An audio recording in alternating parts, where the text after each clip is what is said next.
Trump acaba de perder el caso más importante de su vida política y, lo peor, no fue en un tribunal norteamericano, sino en la única corte donde Estados Unidos no posee poder de veto, donde el dinero no compra jueces y donde la sombra de 167 años de abusos finalmente salió a la luz. México presentó pruebas durante 14 horas seguidas. Cuando el telón cayó, el silencio que se escuchó en Washington fue ensordecedor. ¿Quieres saber cómo México logró humillar legalmente la potencia mundial frente a todo el planeta?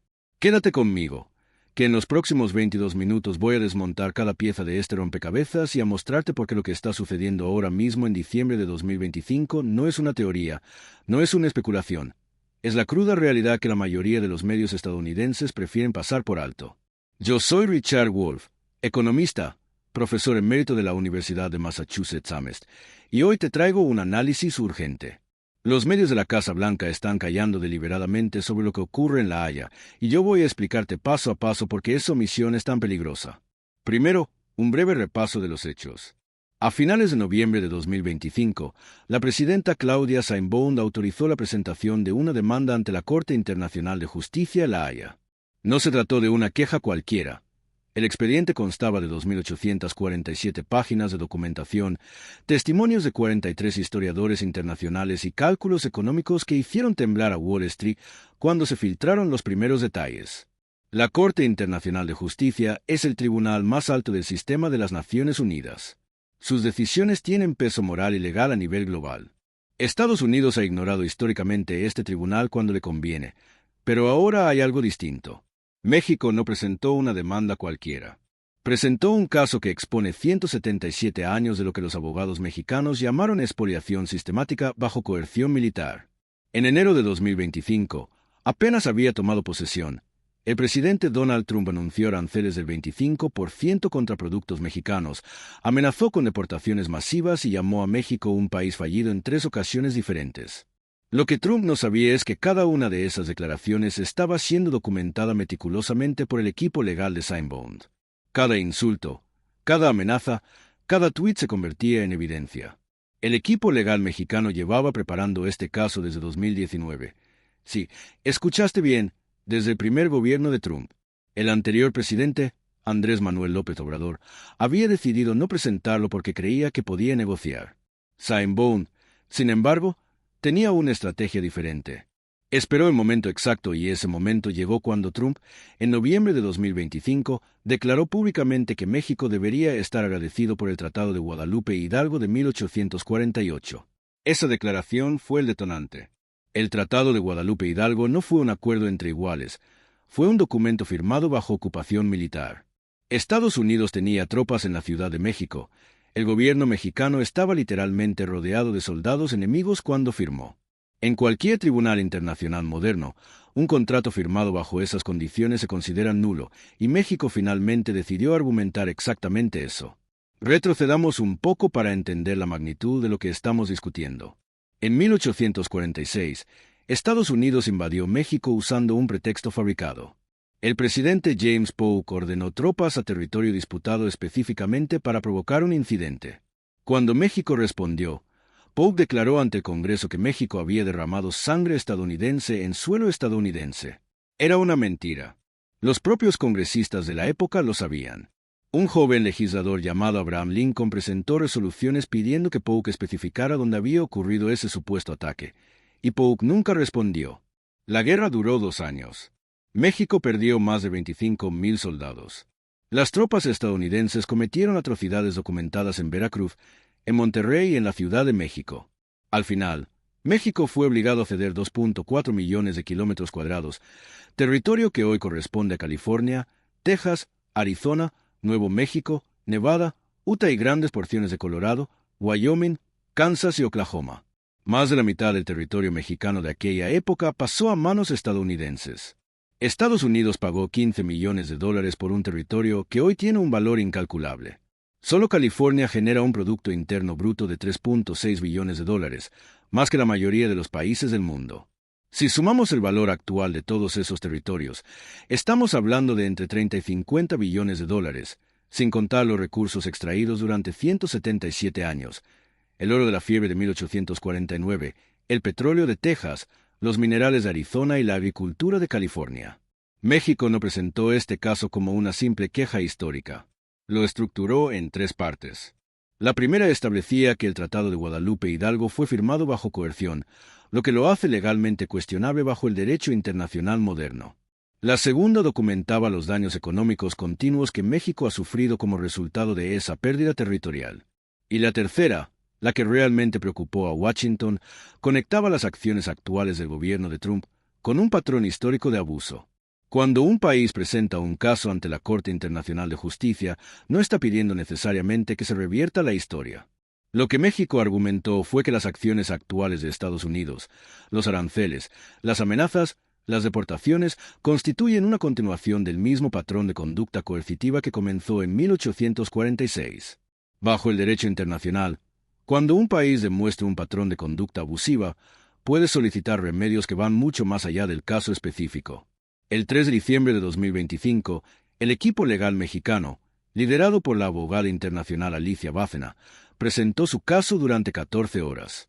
Trajeron historiadores de Oxford, de la Sorbona, de la Universidad de Buenos Aires y presentaron documentos originales del Archivo General de la Nación de México. Mostraron cartas donde oficiales estadounidenses admitían que la guerra había sido una conquista disfrazada de conflicto defensivo. Pero lo que realmente cambió el ambiente en la sala fue la presentación de los cálculos económicos. Un equipo de economistas de 3 continentes había trabajado durante 2 años para determinar cuánto valdrían hoy los recursos extraídos del territorio robado a México. No estaban pidiendo la devolución del territorio, eso sería imposible. Estaban estableciendo una base para argumentar que México tiene derecho a compensaciones que reflejen el daño histórico y actual. Solo el oro extraído de California entre 1848 y 1900 tendría un valor actual ajustado por inflación e intereses de aproximadamente $8.900 millones. El petróleo de Texas extraído desde 1901 hasta hoy representaría otros 2.3 billones. Los minerales de Arizona y Nevada añadirían 4.500 millones más. Y eso sin contar el valor de la tierra, de las ciudades construidas y de la infraestructura desarrollada. Podrías pensar que Estados Unidos simplemente ignoraría este caso, como ha hecho con otros fallos internacionales en el pasado. Aquí es donde Trump cometió su error más grave. En lugar de mantenerse en silencio, en lugar de dejar que sus abogados manejaran la situación, Trump decidió responder públicamente. El 5 de diciembre de 2025, en una conferencia de prensa en Mar-a-Lago, dijo textualmente, «México puede ir a llorar a todas las cortes que quiera. Ese territorio es nuestro porque lo ganamos. Así funcionan las guerras». Esa declaración se convirtió inmediatamente en parte de la evidencia mexicana. Los abogados de Saint-Bone la añadieron al expediente como prueba de la actitud actual del gobierno estadounidense hacia México.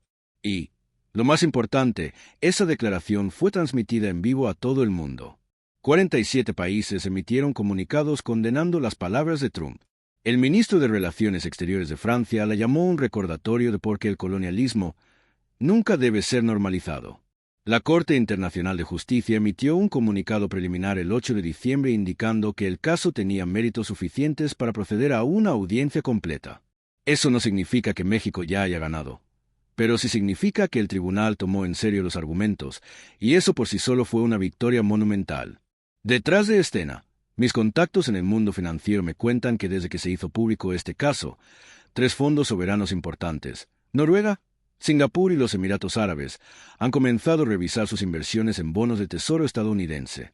No es que estén vendiendo masivamente, pero están evaluando riesgos. En el mundo de las finanzas internacionales, cuando fondos soberanos empiezan a evaluar riesgos, los mercados tiemblan.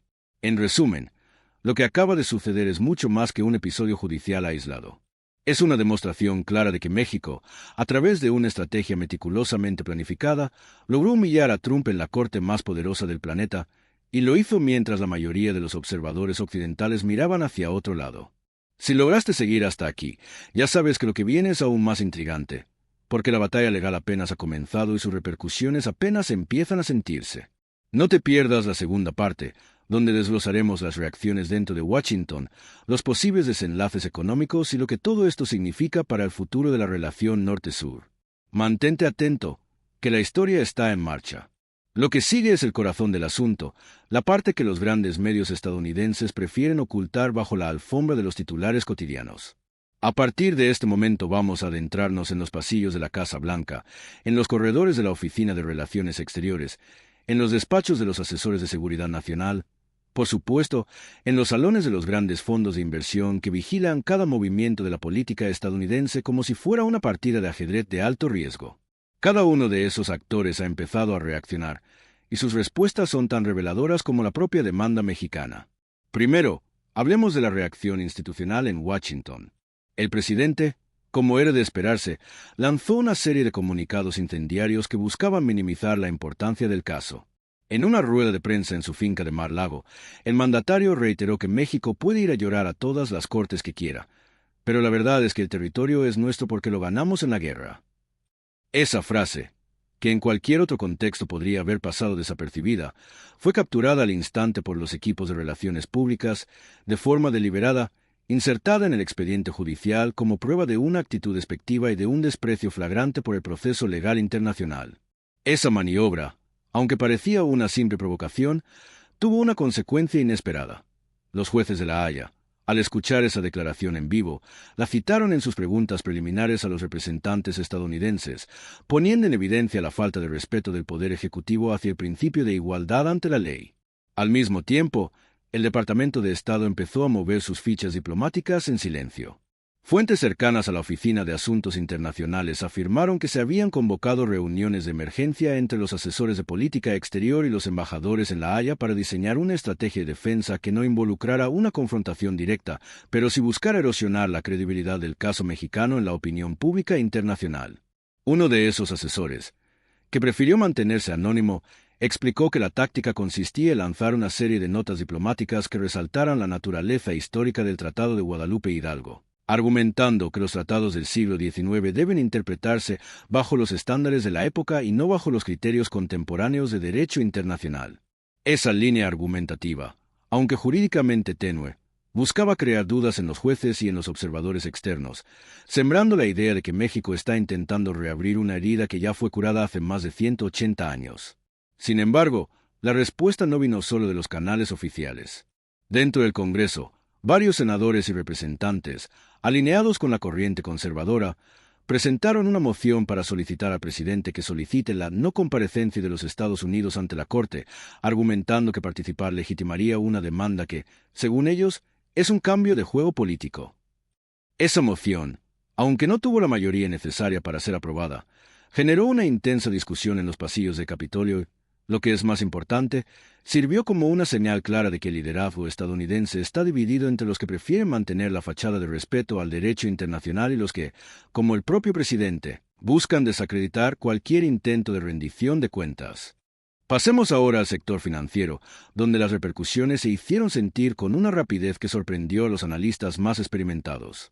Los tres fondos soberanos que mencioné antes, Noruega, Singapur y los Emiratos Árabes, comenzaron a revisar sus carteras de bonos del Tesoro estadounidense con una mirada crítica.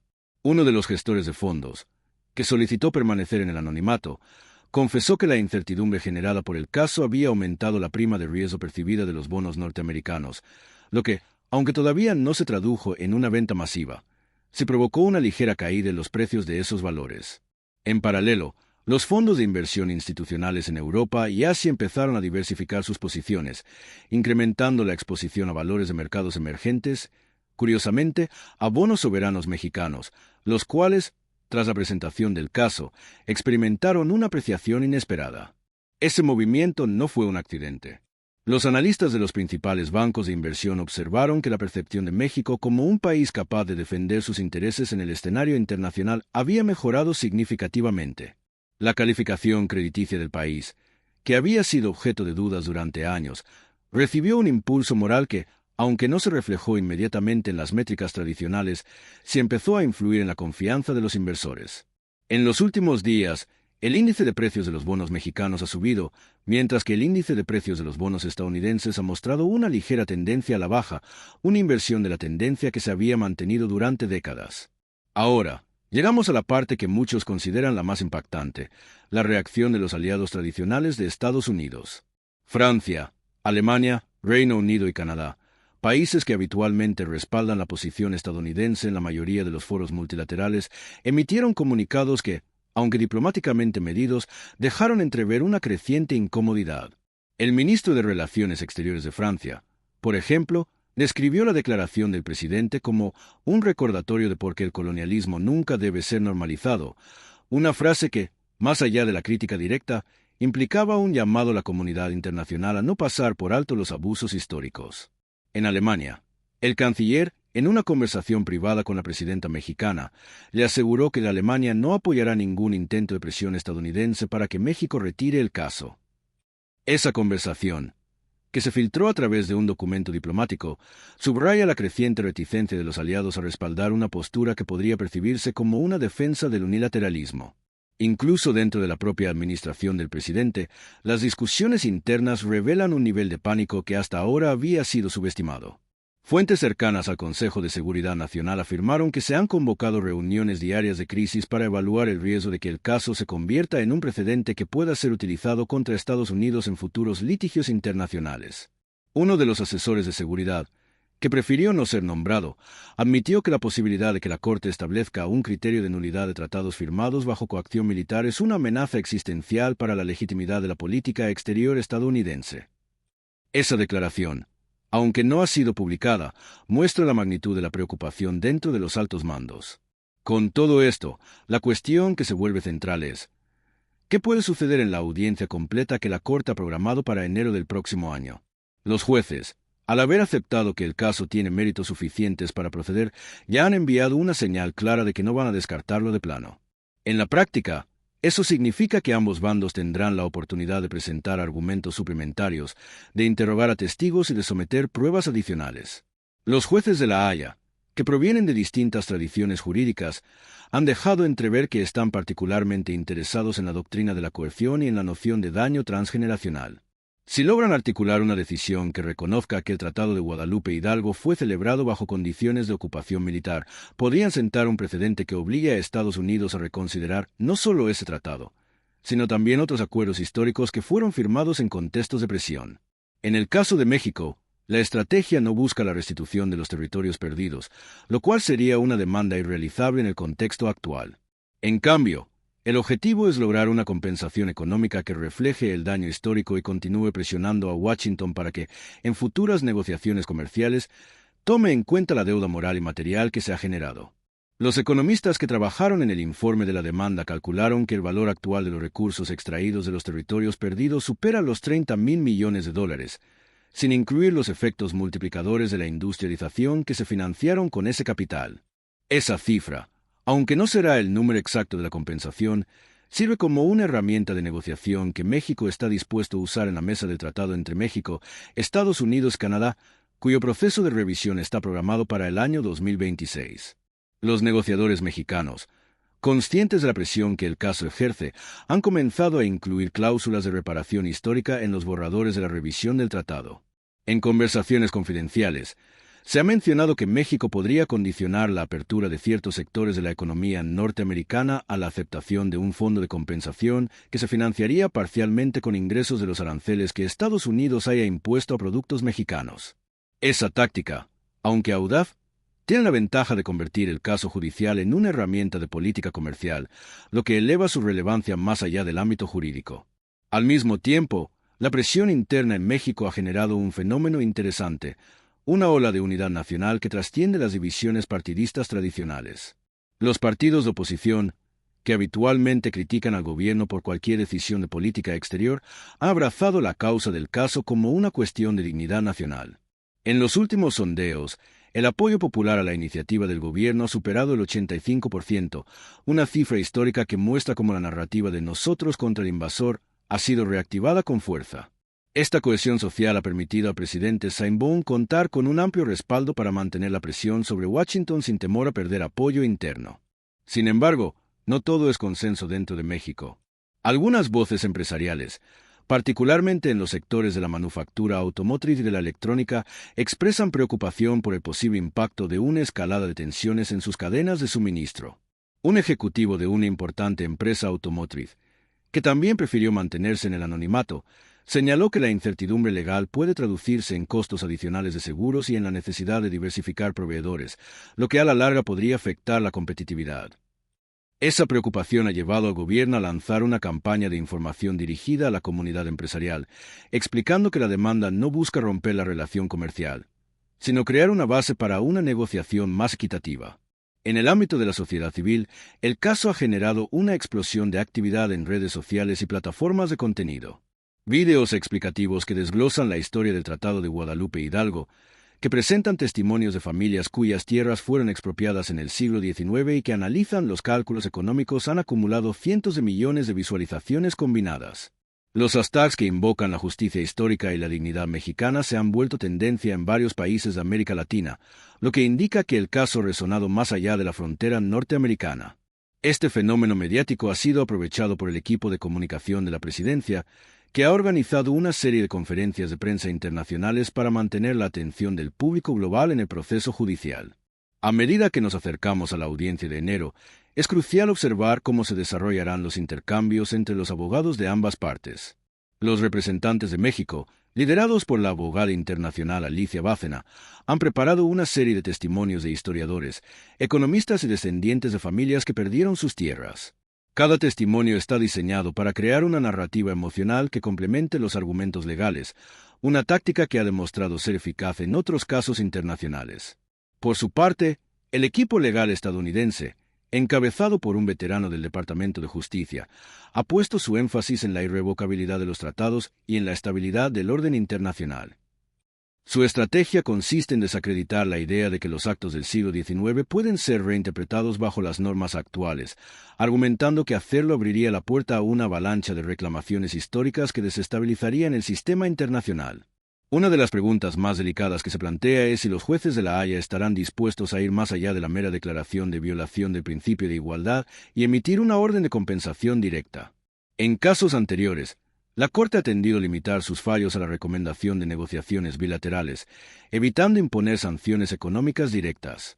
Sin embargo, el precedente de la Corte en casos de daños ambientales y de derechos humanos sugiere que, bajo presión suficiente, puede adoptar una postura más activa.